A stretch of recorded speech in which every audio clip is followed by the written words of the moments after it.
Hello दोस्तों, स्वागत है आपका हमारे यूट्यूब चैनल वीर तेजा क्लासेज में। आज का ये वीडियो कक्षा 10 के ऊपर रहने वाला है।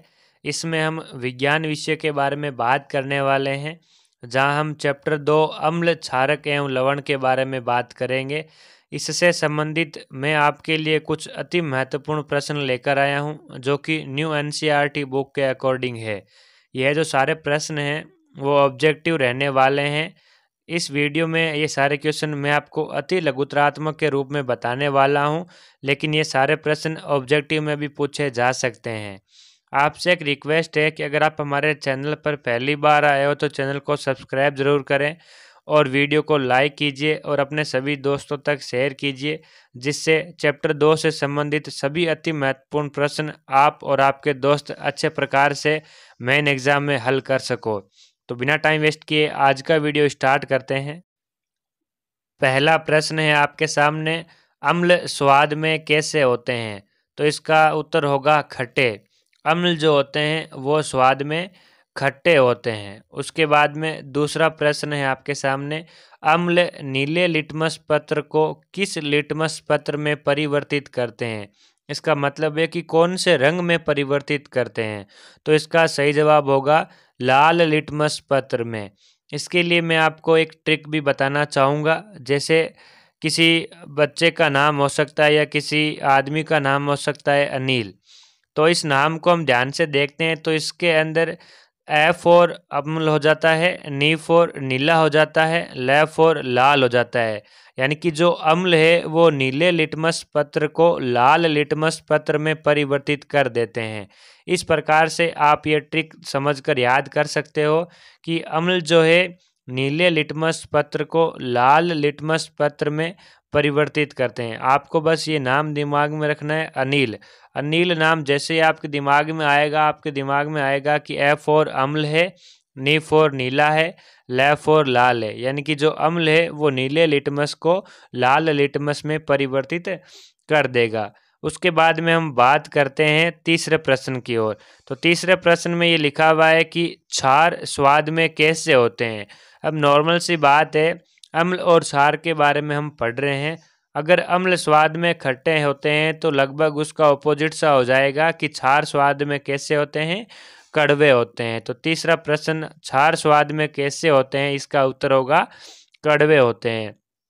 चौथा प्रश्न है, क्षार लाल लिटमस पत्र को किस लिटमस पत्र में परिवर्तित करते हैं? तो इसका मतलब ये हुआ कि जो क्षार है लाल लिटमस पत्र को कौन से रंग के लिटमस पत्र में परिवर्तित करते हैं? तो इसका उत्तर होगा नीले लिटमस पत्र में। हमने अभी पढ़ा अम्ल, अम्ल जो है नीले लिटमस को लाल लिटमस में परिवर्तित कर रहा है। इसके बाद में हमने देखा क्षार, जो क्षार है वो लाल लिटमस पत्र को नीले लिटमस पत्र में परिवर्तित कर रहा है। अगला प्रश्न है, सूचक कितने प्रकार के होते हैं? तो इसका उत्तर होगा 2 प्रकार के। अगर आपसे पेपर में क्वेश्चन पूछे केवल कि सूचक कितने प्रकार के होते हैं, तो हम कहेंगे सूचक 2 प्रकार के होते हैं। इसके अलावा यदि वो आपसे और पूछे कि इनका नाम बताइए, तो जो पहला सूचक होता है वो होते हैं प्राकृतिक सूचक, और जो दूसरे नंबर पर सूचक होते हैं वो होते हैं संश्लेषित सूचक। इसके बाद में अगला प्रश्न है, प्राकृतिक सूचकों के उदाहरण दीजिए। तो प्राकृतिक सूचकों के उदाहरण में सबसे पहला आपका एग्जाम्पल आ जाएगा हल्दी, उसके बाद में आ जाएगा लिटमस, उसके बाद में आ जाएगा लाल पत्ता गोभी। इनके अलावा भी प्राकृतिक सूचकों के कई अन्य उदाहरण हो सकते हैं। अगर आपको इनके अलावा कोई अन्य उदाहरण दिमाग में आ रहा है तो आप कमेंट बॉक्स में कमेंट करके बता सकते हैं। इसके बाद में अगला प्रश्न है, संश्लेषित सूचकों के उदाहरण दीजिए। पेपर में जो क्वेश्चन आता है सामान्यतः ऐसे आता है कि किन्हीं 2 प्राकृतिक सूचकों के उदाहरण दीजिए, और फिर अगर संश्लेषित में बात करें तो ऐसे आता है किन्हीं 2 संश्लेषित सूचकों के उदाहरण दीजिए। तो जो 7वां प्रश्न है इसका उत्तर होगा मेथिल ऑरेंज और फिनोफ्थेलीन। अगला प्रश्न है आपके सामने, जब श्वेत कपड़े पर लगे सब्जी के दाग पर क्षारकीय प्रकृति वाला साबुन रगड़ते हैं तो क्या होता है? तो इसका उत्तर होगा जो धब्बा है उस धब्बे का रंग लाल भूरा हो जाता है। उसके बाद में अगला प्रश्न है कि जो लिटमस है एक प्राकृतिक सूचक का उदाहरण है। अभी हमने पिछले प्रश्न में पढ़ा था। तो प्रश्न अगला ये है कि लिटमस किससे प्राप्त होता है? तो इस प्रश्न का सही जवाब होगा थैलोफाइटा समूह के लीचेन पौधे से लिटमस प्राप्त होता है। अगला प्रश्न है, अच्छा प्रश्न है कि निम्नलिखित यौगिकों के सूत्र लिखिए। एग्जाम में काफ़ी बार पूछा जाता है कि हाइड्रोक्लोरिक अम्ल का सूत्र बताइए, सल्फ्यूरिक अम्ल का सूत्र बताइए। तो इसमें पहला है आपके सामने हाइड्रोक्लोरिक अम्ल। हाइड्रोक्लोरिक अम्ल का फॉर्मूला क्या होता है? HCl। अगर आपसे पेपर में पूछा जाए कि हाइड्रोक्लोरिक अम्ल का फॉर्मूला क्या होता है, तो हाइड्रोक्लोरिक अम्ल का फॉर्मूला होता है HCl। उसके बाद में अगर हम बात करें सल्फ्यूरिक अम्ल, सल्फ्यूरिक अम्ल का जो फॉर्मूला होता है वो होता है H2SO4। पेपर में काफ़ी बार ये भी पूछा जाता है कि सल्फ्यूरिक अम्ल का फॉर्मूला बताइए। उसके बाद में पेपर में क्वेश्चन पूछा जा सकता है कि नाइट्रिक अम्ल का फॉर्मूला बताइए। नाइट्रिक अम्ल का जो फॉर्मूला होता है वो होता है HNO3। देखो ये जो आपको H के पैरों में H2SO4 इस प्रकार से होता है H2SO4। जो पैरों में वैल्यू लगी होती है 2 यहाँ पे H के नीचे, और O के पैरों में लगा होता है 4। लेकिन यहाँ पर आपको वीडियो में H के पास में लिखा हुआ दिखाई दे रहा है, तो ये फ़ॉन्ट की वजह से मोबाइल में इस प्रकार से सेट किया नहीं गया, इसलिए हमने इसको H2SO4 ऐसे लिखा हुआ है और आपको इस प्रकार से लिखा हुआ दिखाई दे रहा है। पेपर में आपको ऐसे नहीं लिखना है, पेपर में आपको ऐसे लिखना है जैसे अभी लिखा हुआ है मेरा H2SO4 ऐसे लिखना है। उसके बाद में हम अगले एसिटिक अम्ल के अंदर बात करें तो एसिटिक अम्ल का जो फॉर्मूला होता है वो होता है CH3COOH। इसको भी आपको इस प्रकार से लिखना है CH3COO और H। उसके बाद में हम आगे बात करते हैं सोडियम हाइड्रोक्साइड के फॉर्मूले की। तो सोडियम हाइड्रोक्साइड का फॉर्मूला होता है NaOH। उसके अलावा आगे हम बात करें कैल्शियम हाइड्रोक्साइड की, तो कैल्शियम हाइड्रोक्साइड का फॉर्मूला होता है CaOH का होल ट्वाइज। इसके अलावा आगे बात करें कैल्शियम ऑक्साइड की, तो कैल्शियम ऑक्साइड का फॉर्मूला होता है CaO। पोटेशियम हाइड्रोक्साइड की बात करें तो पोटेशियम हाइड्रोक्साइड का फॉर्मूला होता है KOH। मैग्नीशियम हाइड्रोक्साइड की बात करें तो मैग्नीशियम हाइड्रोक्साइड का फॉर्मूला होता है MgOH का होल ट्वाइज। उसके बाद अगर हम अमोनियम हाइड्रोक्साइड की बात करें तो अमोनियम हाइड्रोक्साइड का फॉर्मूला होता है NH4OH। इसको कुछ इस प्रकार से लिखेंगे NH4OH। उसके बाद में अगर हम बात करें सोडियम जिंकेट के फॉर्मूले की, तो सोडियम जिंकेट का फॉर्मूला होता है Na2ZnO2। उसके अलावा सोडियम कार्बोनेट, इसका फॉर्मूला होता है Na2CO3। सोडियम क्लोराइड का फॉर्मूला होता है NaCl। कैल्शियम कार्बोनेट का फॉर्मूला होता है CaCO3। जल का फॉर्मूला होता है H2O। कार्बन डाइऑक्साइड का फॉर्मूला होता है CO2। पोटेशियम हाइड्रोक्साइड का फॉर्मूला होता है KOH। अमोनियम क्लोराइड का फॉर्मूला होता है NH4Cl। ये सारे के सारे फॉर्मूले एग्ज़ाम के पॉइंट ऑफ व्यू से बहुत ही ज़्यादा महत्वपूर्ण हैं, इसलिए इन सारे फॉर्मूलों को मैंने एक ही क्वेश्चन के अंदर इंक्लूड कर लिया है, जिससे आपको परेशानी ना हो और बार बार आपको ढूंढना नहीं पड़े कि सोडियम जिंकेट का फॉर्मूला कहाँ मिलेगा, सोडियम कार्बोनेट का कहाँ मिलेगा, कैल्शियम कार्बोनेट का कहाँ मिलेगा। तो सारे प्रश्न के जो भी फॉर्मूले हैं इस प्रश्न के, वो एक ही जगह पर मैंने लिख दिए हैं, जिससे आपको परेशानी का सामना नहीं करना पड़ा है। आपसे बस एक रिक्वेस्ट है कि आप वीडियो को लास्ट तक ज़रूर देखें और अपने सभी दोस्तों तक इस वीडियो को शेयर कीजिए। और अगर अभी तक आपने हमारे चैनल को सब्सक्राइब नहीं किया है तो चैनल को सब्सक्राइब करके हमसे जुड़ जाइए, क्योंकि इसी प्रकार की वीडियोज़ हम आपके लिए रोज़ाना लाते रहते हैं। अभी जो क्वेश्चन आपको वीडियो में सामने दिखाई दे रहे हैं, ये सारे क्वेश्चन भी एग्ज़ाम की दृष्टि से बहुत ही ज़्यादा महत्वपूर्ण है और काफ़ी बार पूछे भी जाते हैं, और हम उम्मीद करते हैं कि इस बार एग्ज़ाम में ये क्वेश्चन पूछे जाएं। जैसे 11वां प्रश्न है, प्रबल अम्ल के उदाहरण दीजिए। तो प्रबल अम्ल का जो एग्जाम्पल है सल्फ्यूरिक अम्ल है, उसका फॉर्मूला मैंने अभी आपको बताया था। सल्फ्यूरिक अम्ल का फॉर्मूला होता है H2SO4। उसके अलावा प्रबल अम्ल का उदाहरण है हाइड्रोक्लोरिक अम्ल, इसका फॉर्मूला अभी आपको बताया था मैंने HCl। नाइट्रिक अम्ल भी प्रबल अम्ल का एग्जाम्पल है, इसका फॉर्मूला भी मैंने आपको बताया था HNO3। 12वां प्रश्न है, दुर्बल अम्ल के उदाहरण दीजिए। एसिटिक अम्ल, फॉर्मिक अम्ल, हाइड्रोजन सल्फाइड। हाइड्रोजन सल्फाइड का फॉर्मूला होता है H2S। उसके अलावा 13वां प्रश्न है, प्रबल क्षार के उदाहरण दीजिए। सोडियम हाइड्रोक्साइड, पोटेशियम हाइड्रोक्साइड और कैल्शियम हाइड्रोक्साइड, ये सारे प्रबल क्षार के एग्जाम्पल है। उसके अलावा 14वें प्रश्न की बात करें हम, दुर्बल क्षार के उदाहरण दीजिए। तो मैग्नीशियम हाइड्रोक्साइड, अमोनियम हाइड्रोक्साइड, ये दुर्बल क्षार के उदाहरण हैं। पेपर में पूछा जा सकता है आपसे कि प्रबल क्षार के कोई 2 उदाहरण लिखिए, दुर्बल क्षार के कोई 2 उदाहरण लिखिए, या फिर डायरेक्ट ऐसे भी पूछा जा सकता है प्रबल क्षार के उदाहरण दीजिए, या फिर एक सारणी के रूप में आपसे पूछा जा सकता है जिसमें लेफ्ट साइड में आपके पास में प्रबल अम्ल, प्रबल क्षार, दुर्बल अम्ल, दुर्बल क्षार, ये आपको नाम लिखे हुए मिल सकते हैं, और राइट साइड में इनके एग्जाम्पल लिखे हुए मिल सकते हैं। और आपको पेपर में क्वेश्चन पूछा जा सकता है, फिर वो बोलेंगे मिलान चिन्ह कीजिए आपको, फिर आपको मिलाना पड़ेगा कि प्रबल क्षार का कौन सा एग्जाम्पल है, दुर्बल क्षार का कौन सा एग्जाम्पल है। तो ये भी प्रश्न एग्जाम की दृष्टि से बहुत ही ज़्यादा महत्वपूर्ण है। अगला प्रश्न है आपके सामने कि अम्ल धातु के साथ में अभिक्रिया करके कौन सी गैस निष्कासित करते हैं या फिर निकालते हैं। तो जब अम्ल और धातु की आपस में अभिक्रिया होती है तो उस दौरान हाइड्रोजन गैस निष्कासित होती है या फिर निकलती है। अगला प्रश्न है, क्षार धातु के साथ अभिक्रिया करके कौन सी गैस निकालते हैं। तो इसका भी उत्तर होगा हाइड्रोजन गैस। अम्ल धातु के साथ अभिक्रिया करे चाहे क्षार धातु के साथ अभिक्रिया करे, उस दौरान जो गैस निकलती है वो हाइड्रोजन गैस होती है, और हाइड्रोजन गैस H2 के रूप में लिखी जाती है। उसके बाद में अगला प्रश्न है, अम्ल जलीय विलयन में कौन से आयन देते हैं। तो इसका उत्तर होगा H+ आयन। अम्ल जो होते हैं वो जलीय विलयन में कौन से आयन देते हैं, H+ आयन देते हैं। उसके बाद में अगला प्रश्न है, क्षार जलीय विलयन में कौन से आयन देते हैं। तो इसका उत्तर होगा OH- आयन देते हैं। अम्ल जो होते हैं वो जलीय विलयन में H+ आयन देते हैं, और जो क्षार होते हैं वो जलीय विलयन में OH- आयन देते हैं। अगला प्रश्न है, अम्ल धातु कार्बोनेट या धातु हाइड्रोजन कार्बोनेट के साथ अभिक्रिया करके कौन सी गैस निकालते हैं। तो इसका उत्तर होगा कार्बन डाइऑक्साइड, और कार्बन डाइऑक्साइड का फॉर्मूला होता है CO2। अगला प्रश्न है, अम्ल और क्षार आपस में मिलकर किसका निर्माण करते हैं।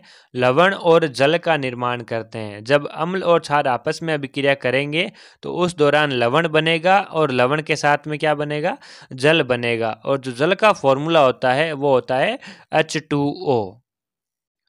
अगला प्रश्न है, निम्नलिखित पदार्थों के पीएच मान बताइए। ये प्रश्न भी एग्जाम की दृष्टि से इम्पोर्टेंट है और काफ़ी अच्छा प्रश्न है, जो कि काफ़ी बार पूछा जाता है और शायद इस बार भी पूछा जा सके।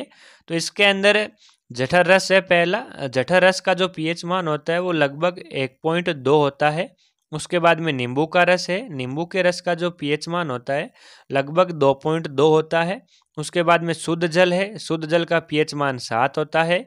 अगर आपसे उदासीन विलयन का पीएच मान पूछा जाए तो शुद्ध जल और उदासीन विलयन दोनों का पीएच मान ही 7 होता है। उसके बाद में अगर हम रक्त की बात करें, जो रक्त होता है, रक्त का पीएच मान कितना होता है, 7.4 होता है, यानी कि 7.4 होता है। मिल्क ऑफ मैग्नीशिया की अगर बात करें तो मिल्क ऑफ मैग्नीशिया का पीएच मान कितना होता है, 10 होता है। और सोडियम हाइड्रोक्साइड के पीएच की मान की बात करें तो इसका होता है लगभग 14। ये प्रश्न भी आपको सारणी बनाकर पूछा जा सकता है, जिसमें एक साइड इनके नाम लिखे हुए हो सकते हैं और दूसरे साइड में इनकी पीएच वैल्यू लिखी हुई हो सकती है।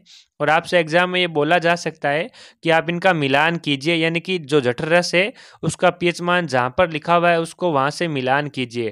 तो ये प्रश्न भी एग्जाम की दृष्टि से काफ़ी महत्वपूर्ण है।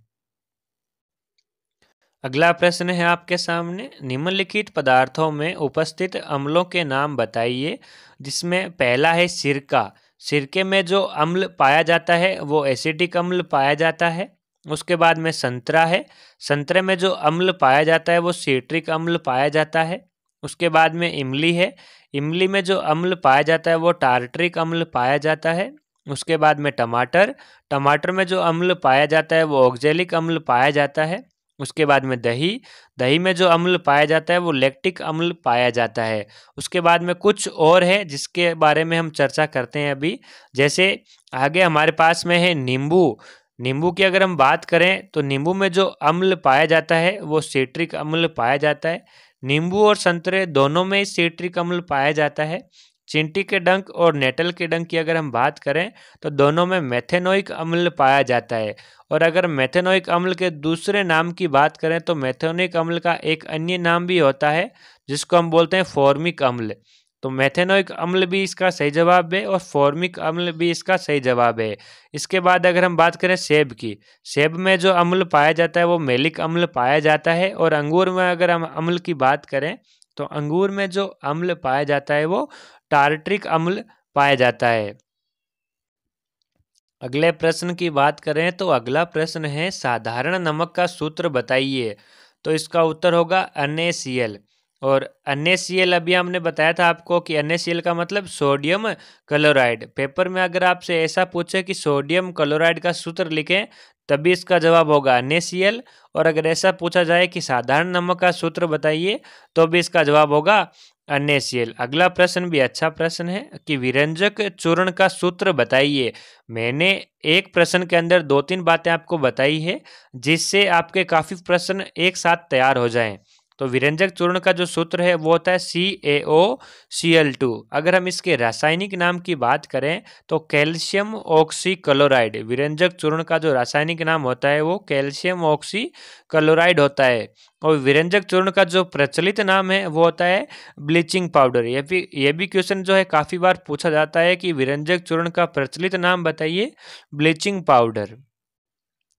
अगले प्रश्न की बात करें तो अगला प्रश्न है बेकिंग सोडा का सूत्र बताइए। तो बेकिंग सोडा का जो सूत्र होता है NaHCO3 होता है। अगर हम बेकिंग सोडे के रासायनिक नाम की बात करें तो बेकिंग सोडा का जो रासायनिक नाम होता है वो होता है सोडियम हाइड्रोजन कार्बोनेट। तो बेकिंग सोडे का रासायनिक नाम क्या होता है? Sodium hydrogen carbonate. अगले प्रश्न की अगर हम बात करें 26 नंबर प्रश्न की, अगला प्रश्न है धोने के सोडे का सूत्र बताइए। तो धोने के सोडे का सूत्र होता है Na2CO3.10H2O, यानी कि सोडियम कार्बोनेट के साथ में जल के 10 अणु जुड़े हुए होते हैं। अगला प्रश्न है प्लास्टर ऑफ पेरिस का सूत्र बताइए। तो इसका उत्तर होगा CaSO4.12H2O। अगला प्रश्न है जल की स्थायी कठोरता को हटाने के लिए किस यौगिक का उपयोग किया जाता है? तो इसका उत्तर होगा धोने के सोडे का उपयोग किया जाता है। उसके बाद में अगला प्रश्न है डॉक्टर टूटी हुई हड्डियों को सही जगह पर स्थिर रखने के लिए किसका उपयोग करते हैं? तो इसका उत्तर होगा प्लास्टर ऑफ पेरिस का उपयोग करते हैं। अगला प्रश्न है पीने वाले जल को जीवाणुओं से मुक्त करने के लिए किस यौगिक का उपयोग किया जाता है? तो इसका उत्तर होगा विरंजक चूर्ण का उपयोग किया जाता है। विरंजक चूर्ण का फॉर्मूला मैंने अभी आपको बताया था CaOCl2। और अगर आपको इसके रासायनिक नाम पूछ ले तो कैल्शियम ऑक्सीक्लोराइड। अगला प्रश्न है 31वां रसोई घर में स्वादिष्ट पकोड़े और भोजन को शीघ्रता से पकाने में किस यौगिक का उपयोग किया जाता है? तो इसका उत्तर होगा बेकिंग सोडा। और बेकिंग सोडे का फॉर्मूला मैंने अभी आपको बताया था NaHCO3, सोडियम हाइड्रोजन कार्बोनेट। इसका रासायनिक नाम क्या हो जाएगा? Sodium hydrogen carbonate. अगला और लास्ट प्रश्न है इस वीडियो का कैल्शियम कार्बोनेट के अन्य नाम बताइए। चूना पत्थर, खड़िया, संगमरमर। ये भी अच्छा प्रश्न है और पेपर में पूछे जाने के लायक प्रश्न है कि कैल्शियम कार्बोनेट के अन्य नाम बताइए। चूना पत्थर, खड़िया और संगमरमर। और अगर आपसे ऐसा पूछ ले कि कैल्शियम कार्बोनेट का फॉर्मूला बताइए तो CaCO3। अभी आपको मैंने जब फॉर्मूले बताए थे सारे तो उसमें एक फॉर्मूला आया था कि कैल्शियम कार्बोनेट का फॉर्मूला बताइए। आज के वीडियो में बस इतना ही। अगर आपको हमारा यह वीडियो अच्छा लगा हो तो वीडियो को लाइक ज़रूर कीजिए, अपने सभी दोस्तों तक वीडियो को शेयर कीजिए। और साथ ही आपसे एक रिक्वेस्ट और रहेगी, अगर आपने अभी तक हमारे चैनल को सब्सक्राइब नहीं किया है तो चैनल को सब्सक्राइब करके हमसे जुड़ जाइए। साथ ही नोटिफिकेशन को ऑन करके उसको ऑल पर सेट कर दीजिए, जिससे आने वाली प्रत्येक वीडियो की नोटिफिकेशन आपके पास में सबसे पहले पहुंचेगी। नेक्स्ट वीडियो जल्द ही, तब तक के लिए जय हिंद, जय भारत।